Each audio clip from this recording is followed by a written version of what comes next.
अहंकार का फल। मूर्तिकार की कहानी। एक समय की बात है, एक गांव में एक मूर्तिकार रहता था। मूर्तिकला के प्रति अत्यधिक प्रेम के कारण उसने अपना संपूर्ण जीवन मूर्तिकला को समर्पित कर दिया।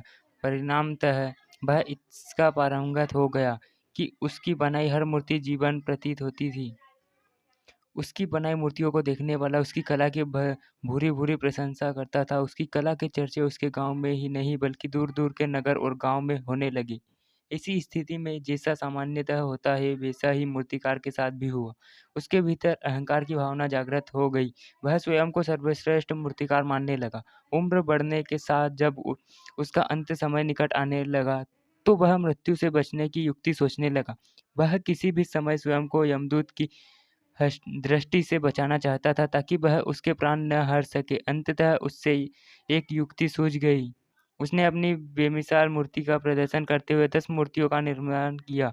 वे सभी मूर्तियां दिखने में हुबहू उसके समान थी। निर्मित होने के पश्चात सभी मूर्तियां इतनी जीवंत प्रतीत होने लगी कि मूर्तियों और मूर्तिकार में कोई अंतर ही नहीं रहा।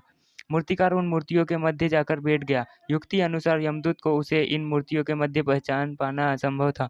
उसकी युक्ति कारगर भी सिद्ध हुई। जब यमदूत उसके प्राण हारने आया तो 11 एक सरीकी मूर्तियों को देख चकित रह गया। वह उन मूर्तियों में अंतर कर पाने में असमर्थ था, किंतु उसे ज्ञान था कि इन्हीं मूर्तियों के मध्य मूर्तिकार छुपा बैठा है। मूर्तिकार के प्राण हारने के लिए उसकी पहचान आवश्यक थी। उसके प्राण न हर पाने का अर्थ था प्रकृति के नियम के विरुद्ध जाना।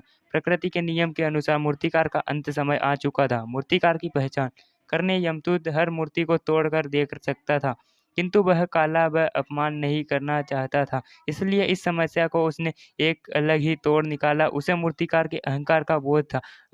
अतः उसके अहंकार पर चोट करते हुए वह बोला, वास्तव में सब मूर्तियाँ कलात्मकता और सौंदर्य का अद्भुत संगम है, किंतु मूर्तिकार एक त्रुटि कर बैठा। यदि वो मेरे सम्मुख होता तो मैं उसे उस त्रुटि से अवगत करा पाता। अपनी मूर्ति में त्रुटि की बात सुन अहंकारी मूर्तिकार का अहंकार जाग गया।